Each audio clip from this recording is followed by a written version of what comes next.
Hey guys, HackerSploit here, back again with another video. Welcome back to the penetration testing bootcamp. In this video, we're going to be getting started with Windows post-exploitation. More specifically, we're going to be taking a look at performing local enumeration manually. And the room we are going to be exploring or utilizing for this set of videos is going to be the post-exploitation basics room on TryHackMe, which is a free room. You can go ahead and follow along if you're doing so. And this particular room is very interesting because it covers multiple tools and facets of post-exploitation. So again, it covers the process of utilizing PowerView, Bloodhound, Mimikatz, and the server manager. And then of course it covers some basic persistence, right? And in this case, if we take a look at the introduction phase, you can see it says that this room will cover all of the basics of post-exploitation on Windows.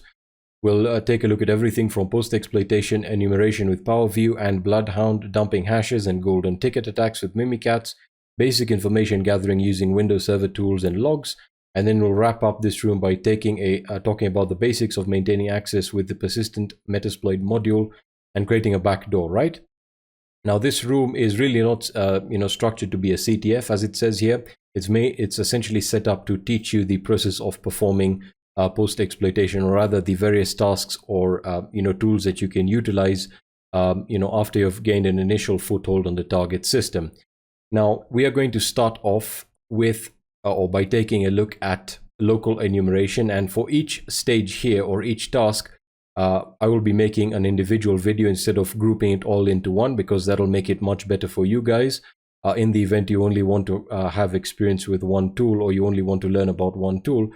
But in this video specifically, we're not going to be exploring or taking a look at PowerView just yet. I want to take you through the process of performing local enumeration manually without the use of any scripts, tools, or utilities, right? So because this is very important. Now, the target is a Windows Server target, and I'm just going to complete that so we can move on. And just getting the credentials here, the way we gain access is through the credentials provided. So we can RDP or SSH into the target, and this is a Windows Server target, so we'll just SSH into it, and I've already tested that there. So we can say SSH, and then we can again provide the user here, so administrator, and then the IP address here, and then I'll just copy the password there. You can also log in with RDP if you want to do that, although in my case I want a stable interface to interact with the target, right? So I'll use SSH. And there we are. So welcome to the target system, and let's get started by taking a look at some of the various commands that you can utilize when trying to enumerate information from a target system. All right, so the first piece of information that you pretty much will need to get is what user you currently are, right? Now in this case, you can see it's saying we're controller, and as part of the administrator group, and the host name is already provided, which we already know is domain controller. However, if we say, who am I, for example, that's, basic command, you can see we're currently the user controller, right? And then we can furthermore enumerate our privileges, right? So we can say, who am I? And then we say privs, right? And we can say priv instead of privs, and this will list out all the privileges that we have or that are assigned to us our user account. And in this case, you can see the various privileges and what they allow us to do. And this is how Windows handles privileges. And we've already taken a look at impersonation attacks and how we can utilize the SE impersonate privilege to essentially impersonate an access token. And this will give you an idea of the various privileges that you have, and this will tell us or give us a basic idea of how privileged or what privileges we have on the target system. So that's how to enumerate the privileges for a specific user. If we wanted to enumerate the groups, we can say, let me just clear that out. We can say, who am I? And then we specify groups. So I'll say groups like so. And these are all the groups that this particular user is a part of. And in this case, you can see we're part of the administrators group, which we already know because we have administrative access. And then these are the other groups that we currently are a part of, right? And that's fairly simple information, but this will give you an idea as to whether or not you're in any specific group that assigns you or provides you with specific privileges that you can utilize, for either pivoting or privilege escalation. That being said, we can also, enumerate or list out the other user accounts on the target system. So we can say, in order to do that, we can say net users. We hit enter, and you can see we have quite a few users. We are, as you can see, we are, there's admin2, we have KRB TGT, which I'm guessing is the Kerberos account, or one that's utilized, and at least in this case for Kerberos. We have administrator, machine1, guest, machine2, and a few others here. We have the SQL service. So from that we can identify or determine that that this particular machine or target is running SQL. And then of course we have the SSH user account, which is utilized for the SSH daemon.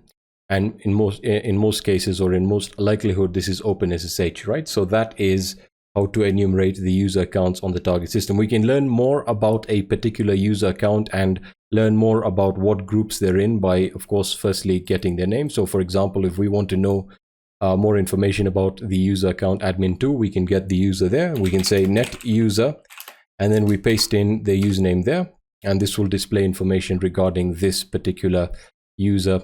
And you can see right over here, this is the username, the full name. And the important information here is going to be the local group memberships. And you can see that this user admin2 is part of the administrators group, which means it is a privileged account. So if you were staging a privilege escalation attack, or you were trying to perform privilege escalation, then this is the type of information that would be useful for you. Now, it's very important to note that I haven't covered Active Directory, and for good reason, because I'm going to be introducing it in a really intuitive way that will help you understand the Active Directory environment, and finally, how you can go about exploiting, pivoting, and performing privilege escalation on an Active Directory environment. So again, the other groups, the global group memberships, domain users, schema admins, domain admins, that'll come in handy when we'll be taking a look at Active Directory. But for now, we can just ignore that. Right, so we've already taken a look at that. If we wanted to list out we've already taken a look at groups, but if we wanted to list out the groups on the system, we can say, sorry, let me just clear that out. I keep thinking I'm working on Linux, but we'll say net local group, like so. And these are all the groups on the system. So you can see we have quite a few groups. We have the administrators group. We have DNS admins, Hyper-V administrators, and a few important ones are the remote desktop users, which is very important. So, for example, if you wanted to identify, what users are members of this particular group, we could do that by typing in.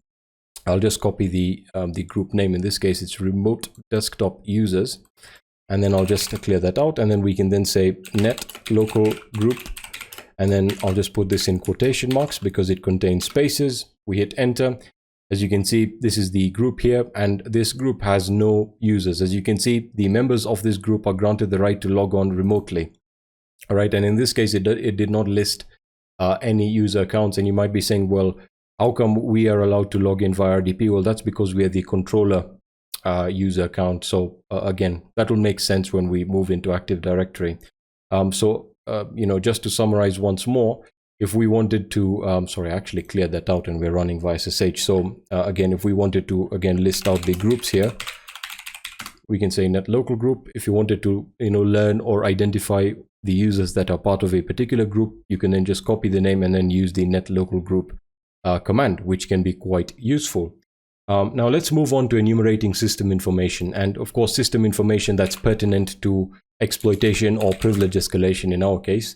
We can display the host name, which we already know, and that's essentially domain controller. We can also utilize the system info command, which I've used before, and I've explained out, the output of this command and how it can be useful. But if we hit enter, I'll just go through all the key elements of the output and explain what is useful and why. So firstly, this will display all system information pertinent to this particular operating system. And in this case, the information that we're interested in is the OS name, the operating system version, maybe the processors being used, and that can also help you identify whether you're running on a VM or in a cloud environment. But in this case, you can see we get the host name, we get the version of Windows, in this case, Microsoft Windows Server 2019 Standard. The OS version is 10.10.17, 763, build same. OS configuration. This is the primary domain controller. So again, I said we're working in an Active Directory environment, and I don't want to bombard you yet. But in the next video, when we'll take a look at PowerView, we'll get into the nitty-gritty of enumerating information pertinent to an Active Directory environment. In this case, the other piece of information that is very important is the hotfixes installed. The hotfixes installed give you an idea of the current patch level of this version of Windows and whether or not certain vulnerabilities have been patched. So if you're trying to elevate your privileges or exploit a particular vulnerability within this version of Windows, the hotfix IDs here will essentially give you an idea of what's been patched and what's not been patched, and that information can be very, very useful. Right, in this case, we know that that this is a virtual machine, and there's really not much else I can say about that. All right, so that is system information. Now, in regards to installed updates, we can also utilize the Windows Management Instrumentation tool or utility, or rather the command line interface, to enumerate the installed updates and their hotfix IDs, as well as their reference links. And of course, that can be done by saying WMIC. And then we can say QFE, right? So WMIC QFE, and you can see that this will list out all the updates installed and their description, the hotfix IDs, when they were installed, etc. So in this case, the service pack, in effect, it gives you the Microsoft links that you can actually utilize as a reference to learn more about this particular update. The description, in this case, you can see that this was a standard update. It also has a hotfix ID. And then for the security updates, again, you get the same information, and this can be very, very useful. And then of course, another important piece of information, that might be useful is when this update was installed on. So again, that's a very useful information when you're trying to identify or find vulnerabilities within this target operating system, right?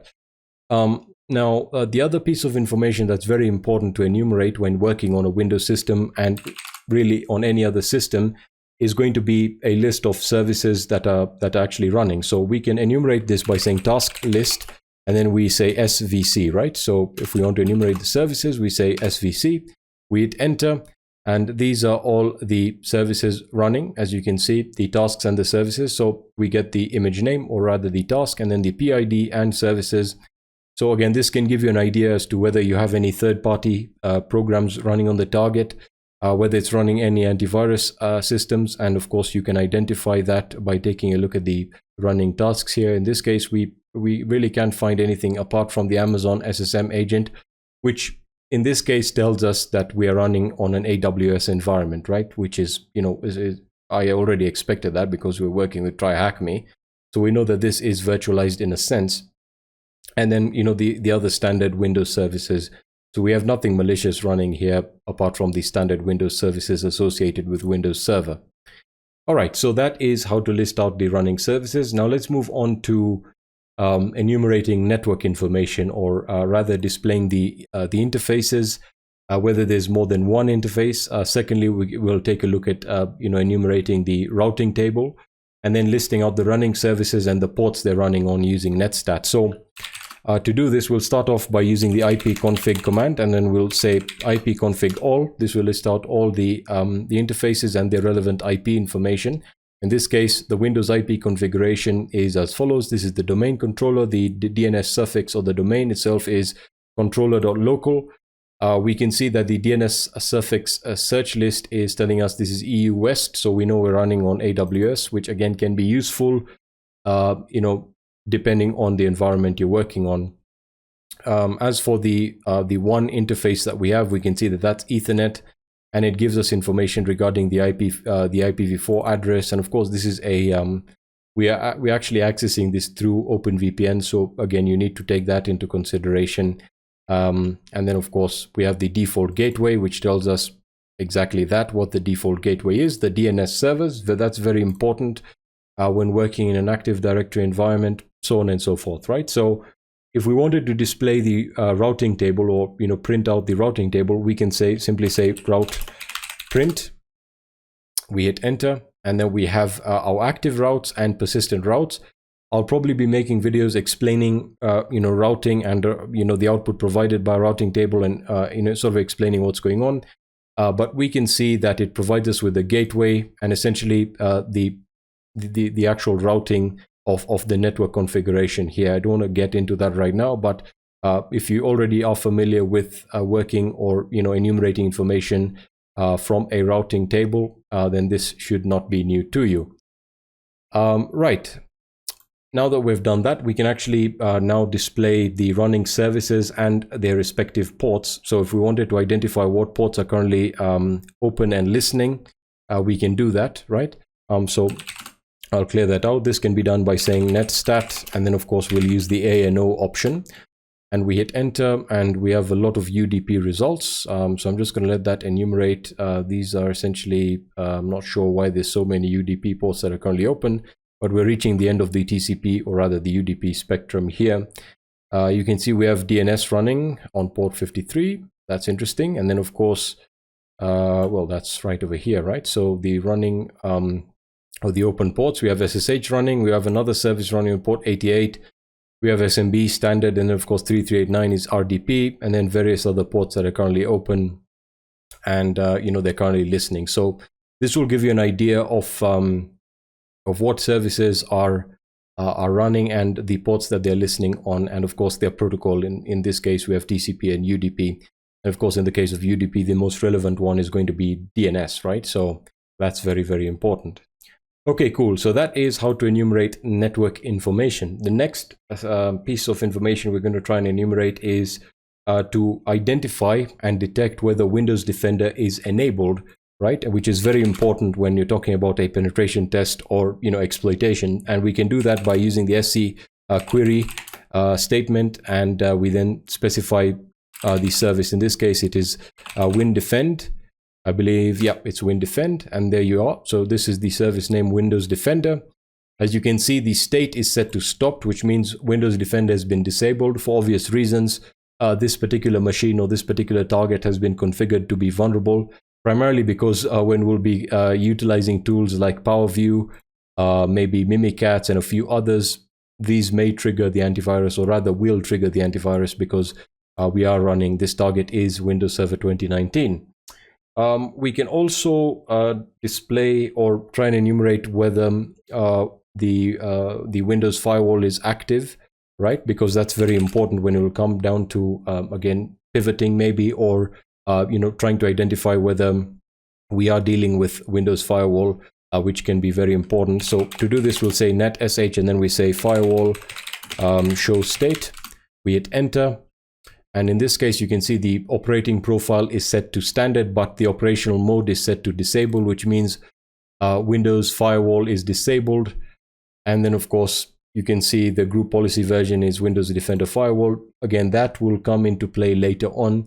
Remote admin is set to disable, but Windows Firewall is essentially disabled, and that means we can pretty much connect to any port, and we don't have any barriers in regards to our communication. All right, so that being said, that's all that I wanted to cover in this video. Remember, this is just very basic local enumeration. What we're trying to do here is try and enumerate as much information as possible from the target manually without the use of any other tools and utilities. In the next set of videos, we'll get started with PowerView, Bloodhound, and then of course Mimikatz, Server Manager, and then Persistent Access. And by the end of this, you should have a good idea of working in a Windows environment, more specifically Active Directory. After this series, I'm also going to work on an Active Directory series, which, as I said, can be quite complex because I want to introduce it the correct way. Let me know what you guys think of this and whether you like this structure or this particular structure of how I'm releasing the videos, because I feel covering each individual tool in its own video is much better in terms of organization. That being said, that's going to be it for this video. If you have any comments, suggestions, or feedback, leave them in the comment section below. If you want to contact me personally, you can do that by joining our Discord server. The link to that will be in the description section. It's a fantastic community that we've fostered there. So you can post all your questions and interact and engage with the community there. And that's going to be it for this video, and I'll be seeing you in the next video. A huge thank you to all of our Patreons. Your support is greatly appreciated, and this is a formal thank you. So thank you Shamir Douglas, Ryan Carr, Sandor, Michael Busby, Sid Saab, Doozy, Tafim Bari, Dustin Umpress, and Michael Hubbard. Your support is greatly appreciated, and you keep us making even more high quality content for you guys. So thank you.